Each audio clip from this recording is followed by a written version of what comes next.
The syndrome. So we saw it in with the painter. The painter, like his hand shaked when Marnes and Juliet came and he like tap tap tap on the rail.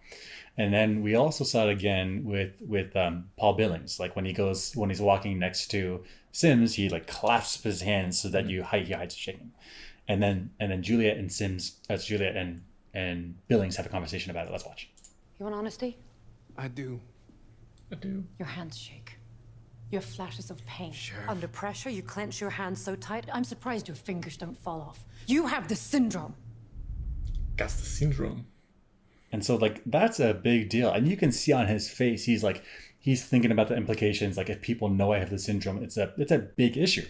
And in fact, after this, Juliet's like, you know you have the syndrome. It's against the pact. You're not allowed to have this job. And so my thought was like, why does the pact care so much about the syndrome? Because it seems to me, I mean, living, in our world, like he's got some hand problem, whatever, nerve damage, I don't know. I mean, it happens, whatever. But it doesn't make him less like cognitively able to do his job. It doesn't make it like something that I need to outlaw. So what's going on in the silo world, in the silo, such that it was so important that they need to make the syndrome a part of the pact? Maybe it's contagious, but that people don't act scared. Like when they find somebody who has the syndrome, they still wander around in the corridors and they go to their regular house. Right. They may not have positions of power, but nobody's like, they're not in like a quarantine zone. Right. So I don't think it's contagious.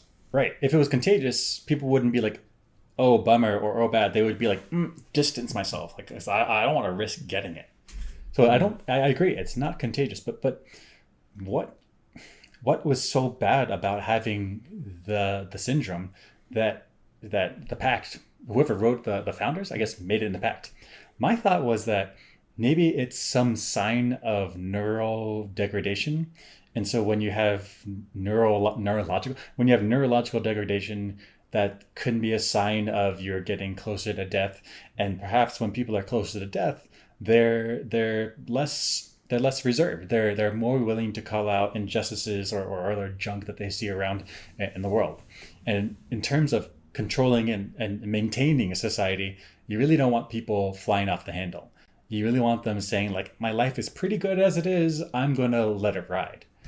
Maybe that's why syndrome's so bad. So you're thinking if somebody has the syndrome in a stable area of the silo, they now become a poison apple or a rotten apple in this barrel of the silo. Right. And they start corrupting people around them because they're about to die and they're like, this is fucked up. That's fucked up. Right. What's he doing? I'm imagining like those like grandpas that are like, I lived a life, I did the right thing, I did all the jobs, but like I'm not gonna kowtow anymore. I'm gonna call it like it is. Like that's what I'm imagining. Possibly. So this is the syndrome being like, you gotta declare it and isolate. It's for societal stability. Right. Which is not necessarily even a bad thing. It's like we as far as we know, we're the only humans left in existence. We need to make sure that the silo survives.